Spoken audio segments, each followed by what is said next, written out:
시편 119편 67절 7절 보겠습니다. 시편 119편입니다. 67절부터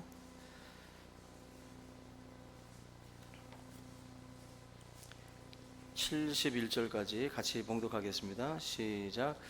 고난 당하기 전에는 내가 그릇 행하였더니 이제는 주의 말씀을 지키나이다. 주는 선하사 선을 행하시오니 주의 율례들로 나를 가르치소서. 교만한 자들이 거짓을 지어 나를 치려하였사오나 나는 전심으로 주의 법도들을 지키리이다. 그들의 마음은 살쪄서 기름덩이 같으나 나는 주의 법을 즐거워하나이다. 고난 당한 것이 내게 유익이라. 이로 말미암아 내가 주의 율례들을 배우게 되었나이다. 아멘. 오늘은 시편 119편의 말씀으로 고난이 만드는 것이라는 제목으로 말씀을 나누겠습니다.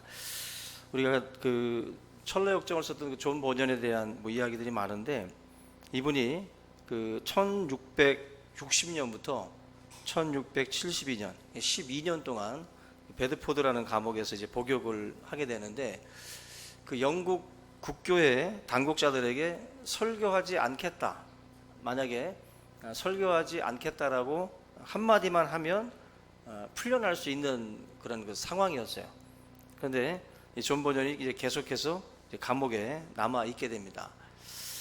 이분이 이런 말씀을 해요. 전능하신 하나님께서 나의 도움과 방패가 되시나니 나의 이 신앙과 원칙을 깨뜨릴 바에야 차라리 계속 고난을 받겠다. 자기의 그 원칙을 지키기 위해서 끝까지 고난을 감내를 하는데, 이분이 가장 힘들어했던 게 뭐냐면은 가족들과 관련해서 가장 힘들어했습니다. 자신이 올바른 그 결정을 내린 것인가 아닌가, 자녀들의 고통, 가족의 고통을 이제 생각을 하면서 감옥 안에서 굉장히 오랜 시간 번민을 하게 되는데, 면회왔던 아내와 아이들을 돌려보낼 때마다 내 살이 뼈에서 떨어져 가는 느낌이 든다, 이렇게 말할 정도로 이 베드포드 감옥에서 이 존 버전이 이 가족 문제, 특별히 눈먼 딸아이가 있었는데 그 눈먼 딸이 당하는 고통이라든지 가족들이 겪는 이런 그 고통을 생각을 하면 마음이 갈기갈기 찢어진다라고 이제 기록을 해놨어요. 그만큼 존 버전이 베드포드 감옥에서 자기 혼자만의 고난이 아니라 옆에 있는 가족들까지 이제 힘들어하니까 이것에 대해서 상당히 힘들어했다라는 거죠. 근데 우리가 그 생각해야 될 것들 중에 이 고난이라고 하는 것을 통해서 사실은 많은 사람들이 어떤 완성의 단계로 넘어가는 경우들이 많은데, 존 버전도 그런 경우라고 보시면 돼요. 달콤한 경험을 통해서 이렇게 완성된 사람들이 많다기보다는 오히려 존 버전처럼 고난의 시간들을 거쳐가면서 하나님의 일꾼으로 세워지는 경우들이 많이 있습니다. 루터 같은 경우도 그 시편 119편을 이렇게 연구를 하다가 시편 기자가 세 가지 방법으로 하나님의 말씀을 배웠다라고 하는 것을 정리를 하는데, 어떻게 배우냐면은 첫 번째가 기도로서 하나님의 말씀을 배웠고, 또 두 번째가 묵상으로 하나님의 말씀을 배웠다 그랬어요. 그 다음에 세 번째 방법이 뭐냐면은 바로 이 고난입니다. 이 고난을 통해서 하나님의 말씀을 이제 배웠다라고 이제 고백을 하는데, 그만큼 루터는 이 고난이라는 것이 최고의 지혜를 가져다주는 하나의 통로가 된다라고 고백을 해요. 이 시편 119편 기자도 바로 그렇게 그러한 시간들을 통해서, 그런 방법들을 통해서, 기도와 묵상과 고난, 이 세 가지 방법을 통해서 하나님의 어떤 뜻을 깨닫게 되고 알게 됐다라는 것입니다. 성경 공부 안 하시면 고난을 받습니다. 그죠? 고난을 통해서라도 깨닫게 하시는 거예요. 그리고 말씀을 통해서 묵상하는 가운데 깨닫고, 이걸 통해서 깨달으면 더 좋겠죠.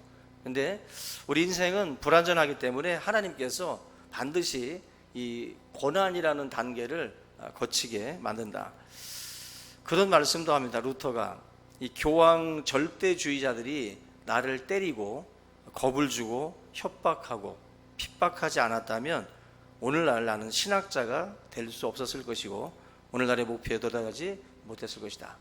그만큼 옆에서 막 핍박을 하고 막 신학의 어떤 그 말씀들을 들이대면서 공격을 하니까 루터는 루터대로 더 공부를 한 거예요. 더 연구하면서 그들의 맞서기 위해서, 그 고난에 맞서기 위해서 학문적으로 루터나 칼빈 같은 경우는 더 연구를 해서 그들의 공격에 맞섰습니다. 결국 지금 루터가 고백하는 것처럼 이런 사람들의 이런 어떤 겁박 이런 것들이 없었으면 결코 루터가 그 정도의 단계까지는 못 갔다라는 것입니다. 루터가 그 친구가 있었는데 그 멜랑이톤이라는 분입니다. 이 멜랑이톤한테 쓴 편지 내용을 잠깐 읽어드릴게요. 이분이 고난 속에서 쓴 편지인데, 저는 일주일이 넘게 죽음과 지옥을 왔다 갔다 했습니다. 온몸은 두들겨 맞은 것 같고 뼈마디는 아직도 후들거립니다. 저는 그리스도를 거의 완전히 잃어버렸고 하나님에 대한 절망과 불경의 파도와 폭풍에 휩싸였습니다. 그러나 충성스러운 분들의 중보 때문에 하나님은 제게 자비를 베푸시고 깊은 지옥에서 제 영혼을 끌어내기 시작하셨습니다. 그러니까 루터도 되게 힘들었던 거예요. 되게 힘들었고 천국과 지옥을 왔다 갔다 하고 뭐 정말 기진맥진하고 다 포기하고 싶고 모든 거 다 내려놓고 싶을 때도 있었다. 그런데 여러 사람들의 도움으로 일어설 수 있었다. 그만큼 고난의 이 시간들을 통해서 루터가 눈도 열리고 또 성경의 의미도 또 새롭게 또 이제 보게 하는 어떤 그러한 눈을 하나님이 이제 허락하신 거죠. 단순히 옆에 히브리어 사전, 헬라어 사전 놔뒀다고 성경이 잘 풀리는 게 아니라 루터가 경험했던 고난 속에서 하나님의 말씀을 다시 이제 보고 해석하면서 더 진리에 가깝게 나아갔다라는 것입니다. 결국 신앙생활을 하면서 여러분들이 기억해야 될 것 중에 하나가 실망과 또 좌절, 또 육체적인 질병이나 또 여러 가지 것들에 대한 어떤 상실, 이러한 것들이 오게 되면 이게 그냥 끝나는 게 아니라 이게 우리가 말씀의 의미를 어느 때보다도 다르게 볼 수 있는 렌즈 역할을 해요. 그래서 여러분들 우리가 잘 나갈 때 성경을 보시는 것과 또 고난 속에서 성경을 보는 것이 달라요. 마치 렌즈를 바꾸는 것 같은 느낌이 드는 겁니다. 그걸 통해서 하나님이 새롭게 말씀의 은혜를 이제 받게 하시는 거예요. 그래서 뭐 저도 그렇고 여러분들도 그렇고 고난 당할 때 말씀을 좀 가까이 하셔야 돼요. 그 속에 여러분들에게 위로가 되고 또 힘이 되고 또 뭔가 깨닫게 하는 바가 말씀을 통해서 사실은 주어지기 때문에 그때 우리가 말씀을 보면은 마치 그게 눈이 막 확 열리듯이 뭐 마치 그 카메라로다가 뭔가를 막 집중해서 보여주는 것처럼 그렇게 말씀이 나의 마음 속에 그 심령 속에 강하게 다가올 수가 있습니다. 오늘 이 시편 119편 71절을 다시 한번 보시면요. 고난당한 것이 내게 유익이라 이로 말미암아 내가 주의 율례들을 배우게 되었다. 그러니까 하나님의 이런 여러 가지 말씀들을 뭐 이미 잘 알아요. 이미 잘 아는데 고난당하기 전까지는 이 말씀을 제대로 이게 와닿지가 않는 거예요. 근데 이 고난당하면서 나에게 주어진 유익 중에 하나가 말씀을 이제 알게 되는 거죠. 깨닫게 되는 겁니다.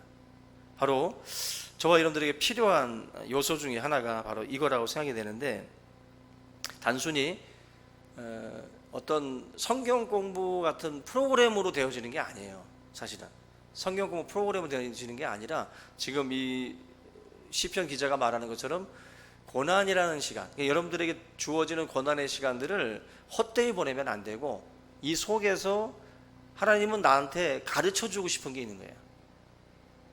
배워야 할 것이 있는 거예요. 배워야 할 것들이. 근데 그 배워야 할 것들이 배워져야 되는데 만약에 배우지 못하면 어떻게 되죠? 졸업을 못 하잖아요. 그죠? 졸업을 못 하고 계속 다녀야 되는 거죠. 계속 광야 40년도 배워야 되는데 배우지 못하고 계속 탈락하는 거예요. 그래서 40년 동안 주의 율례를 배우기 위해서 고난, 광야라고 하는 시간을 그들이 지나갑니다. 빨리 수료하시고 빨리 졸업하려면 배우셔야 돼요. 그 속에서 지금 고난 당하시는 분이 있으면 도대체 하나님은 나한테 뭘 가르치시려고 그럴까? 그걸 먼저 질문을 던지고 그 속에서 배워야 될 것들을 빨리 여러분들이 배우시기 바랍니다. 그러면 굳이 그 고난을 질질 끌고 가실 이유가 없어요. 하나님께서 아브라함한테도 너가 이제야 나를 경외하는 줄 알았다. 이제야라는 말은 이제 수료식, 졸업식이다라는 거죠. 우리들의 삶에도 뭔가 하나님의 말씀을 깨달아야 그러한 선언이 이제 하나님으로부터 나오게 되겠죠. 우리가 고난 속에서 지금 이 시편 119편에서는 계속해서 고난 당하는 것이 나한테 유익했다. 그리고 67절에서도 고난 당하기 전에는 내가 그릇 행하였던 이제는 주의 말씀을 지키나이다. 고난이라는 것이 나를 거룩하게도 만들어요. 고난 당하는 것이 나를 거룩하게도 만든다. 우리가 이 전까지는 다들 성숙된 단계로 나가지 못하는 경우들이 많습니다. 그 광화문 복원 과정에서 그 뭐 27그루인가요? 그 금강송인가 그거 나무를 이제 공급받은 그 신흥수라고 하는 그 대목장이 있는데 이 사람이 뭐 5그루인가 몇 그루를 이제 빼돌렸다가 그게 이제 발각이 돼서 벌금형에 처해지기도 했는데 참 부끄러운 거죠. 우리나라 문화재 같은 분인데 근데 어쨌거나 이분 이제 도편수 또 대목장이라고 불려지는 목수의 우두머리인데 이분이 어쨌거나 실력자죠. 실력자인데 숭례문 그리고 경복궁 뭐 광화문 이런 것들을 이제 복원하는 데 있어서 뭐 공을 세웠던 분입니다. 욕심에 끌려서 이제 그런 뭐 실수를 했는데 이분이 그런 말을 했어요. 궁궐 지을 때 가장 적합한 목재는 적송이다. 적송. 나이테가 굉장히 촘촘하다 그래요. 이 적송은 나이테가 좁고 색이 붉어서 최고의 재료로 이제 쓰여지고 있다고 하는데 좋은 환경에서 자란 나무들은 나이테의 간격이 넓답니다. 그리고 나무가 물러서 잘 갈라진대요. 근데 이 적송은 워낙 그 험한 환경에서 자랐기 때문에 나이테들이 촘촘해서 강도도 세고 그리고 뒤틀림도 없어서 한 1000년 정도 간다고 합니다. 1000년. 뭐 확인해 볼 필요 없으니까 그죠? 1000년 어쨌거나 1000년은 간다 그래요. 근데 이분이 이런 말을 했어요. 마지막에 적송이 이제 1000년을 가는데 험한 환경에서 자란 적송이 1000년을 가는데 마지막에 사람도 그러하다. 사람도. 결국 고난의 환경 속에서 인물이 나온다. 이제 신흥숙 대목장도 그런 말씀을 하는 거예요. 아이들한테도 부모들의 마음은 막 다 주고 싶잖아요. 그냥 풍요롭게 막 주고 싶잖아요. 그 얼마 전에도 정육점 가가지고 고기를 이제 딱 사는데 아유 우리 집 애가 넷이라서 엄청 먹습니다. 엄청 먹어요. 막 엄청 먹는다. 그랬더니 아유 존경합니다. 막 저희는 둘밖에 없는데 넷이긴 하면서 막 존경한다고. 근데 어쨌거나 그 자녀들 봉다리에다가 아빠들 마음이 그렇잖아요. 뭔가 이렇게 싸들고 집에 들어갈 때, 그죠? 빈손으로 가면 애들이 딱 쳐다봅니다, 이렇게.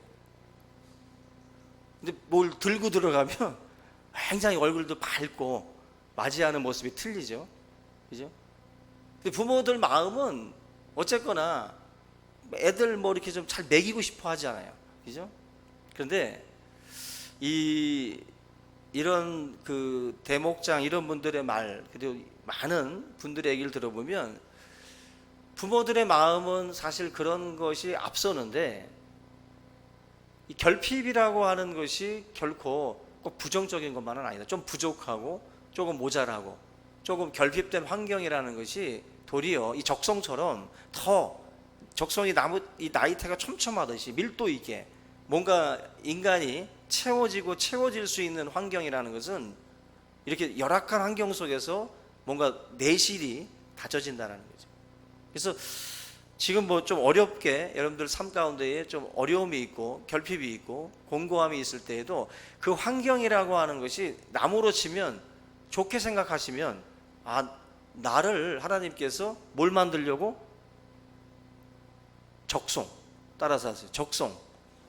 나를 적송 만들려고 하나님이 이렇게 또 촘촘하게 밀도 있게 만드시려고 이렇게 보내나 보다. 내 자녀들도 마찬가지죠. 우리의 자녀들도 하나님께서 좀 더 밀도 있는 아이들로 만들기 위해서라도 그런 어려운 환경이 있어도 사람 그 속에서 좀 더 강해질 수 있다라는 거예요.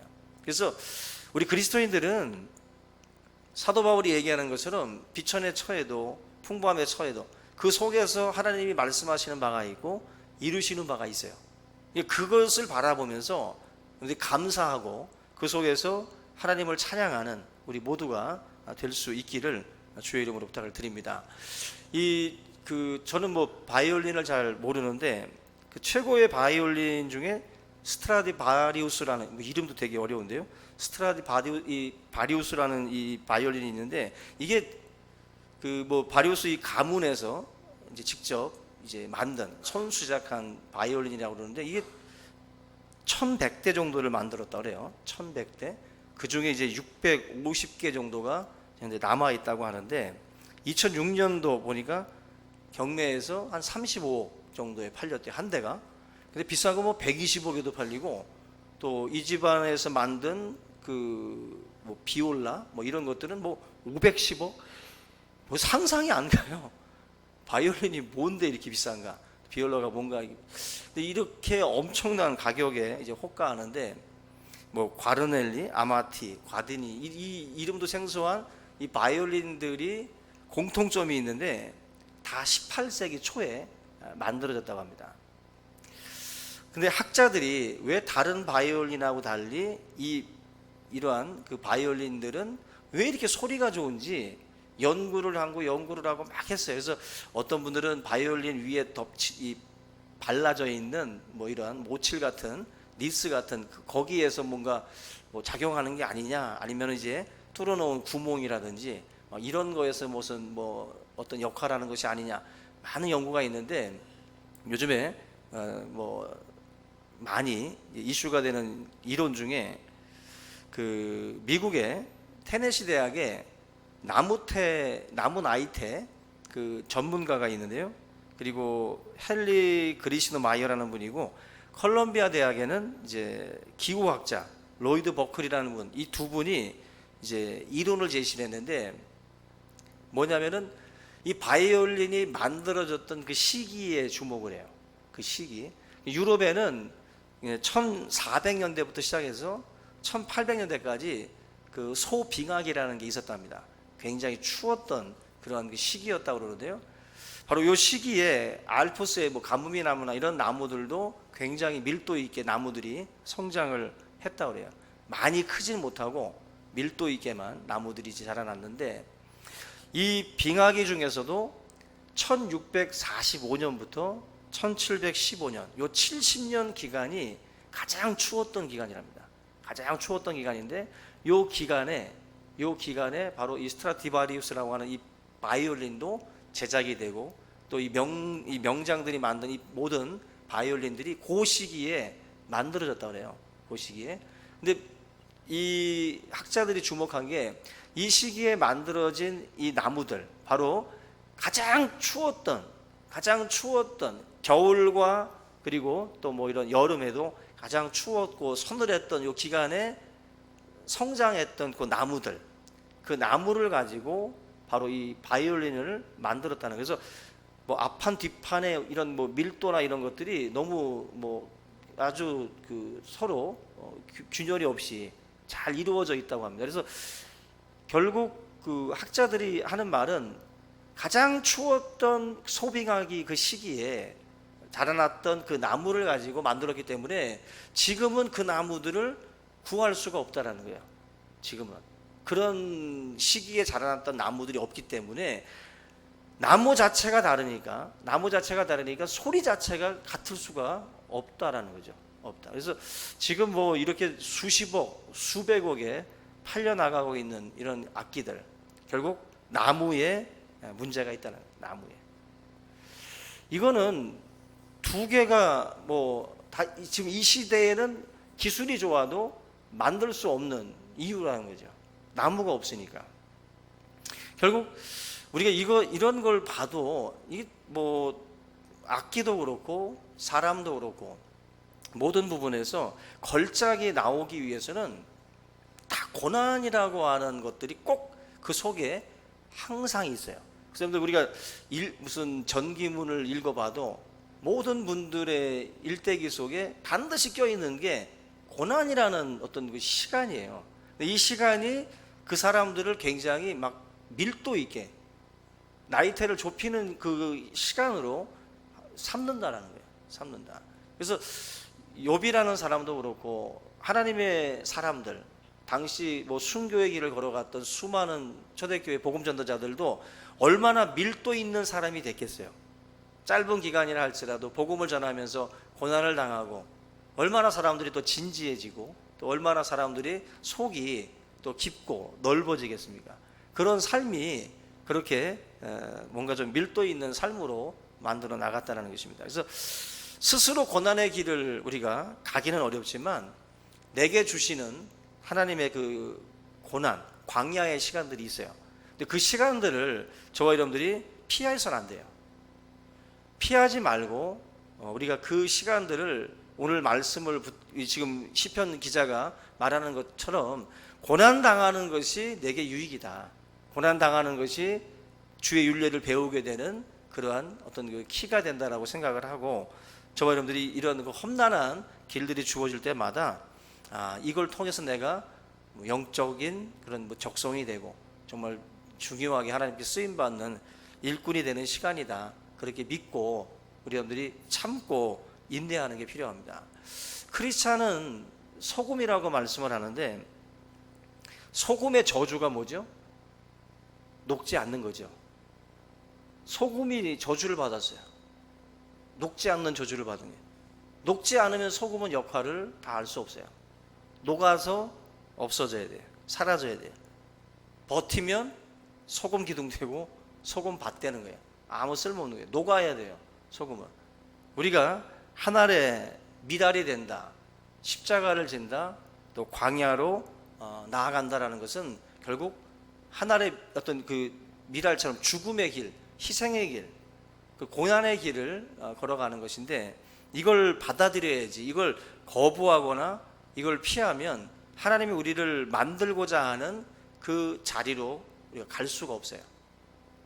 이런 부분에서 하나님이 여러분들을 낮추시면 그냥 낮아지셔야 되고, 울게 하시면 울어야 되고, 괴롭게 하시면 괴로움의 시간을 보내야 돼요. 그 시간들을 다 지나가야 되는 거예요. 그 시간들을 다 견디다 보면 그 속에서 불구하고, 그 속에서도 불구하고 하나님을 계속 바라보고 하나님을 계속 찬양하고 나아갈 때 그 속에서 나라고 하는 사람이 만들어지는 겁니다. 만들어지는 거예요. 그래서 교회 안에서 여러분들 어려움이 있을 때, 또 뭐 사역을 하다 보면 어려움들이 있을 때, 그때 포기하거나 피하거나 물러나지 말고 끝까지 하나님의 사역을 붙들고 주님을 바라보면서 인내하면서 나아가는 거예요. 나한테 소빙하기가 시작됐구나. 나한테 소빙하기가 시작됐구나 생각하고 잘 견디세요. 견디다 보면, 교회도 마찬가지고 바깥 세상 일도 마찬가지입니다. 어려움이 왔을 때 소빙하기가 닥쳤구나 싶으면 내가 하나님 앞에 밀도 있는 인생을 만들어 가시려는 하나님의 손길이다라고 믿고 잘 견디고 이겨낼 수 있기를 주님의 이름으로 부탁을 드립니다. 그리고 선한 싸움 싸우고 달려가기를 다 마치고 나면 주님이 우리를 위해서 예비하신 의의 면류관을 가지고 기다리실 줄로 믿습니다. 이 믿음을 가지고 나아가는 우리 모두가 되기를 주님의 이름으로 축원합니다. 우리 오늘 이 말씀을 우리 함께 붙들고 고난 속에 하나님의 뜻이 있음을 우리가 바라보면서 간절한 마음으로 기도하겠습니다. 같이 기도합니다. 살아계신 하나님, 감사를 드립니다. 성도들의 삶 속에 닥쳐오는 많은 고난과 많은 환난 속에서 하나님의 뜻을 또한 구하고 찾는 자가 되기를 원합니다.